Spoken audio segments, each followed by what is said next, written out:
আসসালামু আলাইকুম। সবাই কেমন আছেন? আশা করি সবাই ভালো আছেন।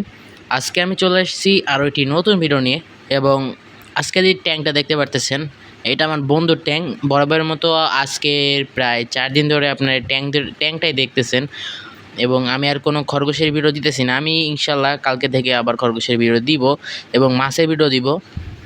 যেহেতু আমরা আবার নতুন করে মাছ খামার শুরু করতেছি, এই যে যেগুলো মাছগুলো দেখতেছেন, এইগুলো হলো সবই আমার মাছ। মানে আমি মাছ কিনছিলাম, সেটা আপনাদের দেখাই নাই।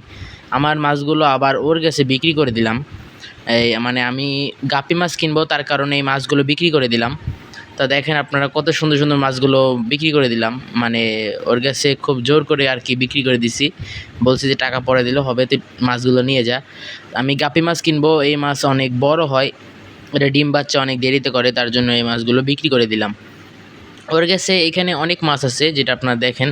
এখানে একটু সন্ধে হয়ে যাওয়ার কারণে ক্যামেরায় আর কি গোলা আসতেছে, তা আপনাদের মানে টুকটাক দেখাই। আর এই ভিডিওটা আর বেশি বড় করব না, কারণ এই ভিডিওটা অনেক শর্ট করব। আর আপনাদের যারা মাছ পালার অভিজ্ঞ আছেন, তাদেরও আমি টুকিটাকি এই মাছগুলো দেখানোর চেষ্টা করব এবং ওর কাছে মাছের যা পরামর্শ, সেটা আমি আপনাদের দেওয়ার চেষ্টা করব। মাছ সম্পর্কে পরামর্শ আপনাদের দেওয়ার চেষ্টা করব। আমিও আর কয়দিন পরে দেখি মাছ আমিও পালন করব। তো আজকে এই ভিডিওটা আর বেশি বড় করব না, আজকে এই ভিডিওটা এ পর্যন্তই। আশা করি সবাই ভালো থাকবেন। আসসালামু আলাইকুম ওয়া রাহমাতুল্লাহি ওয়া বারাকাতুহু।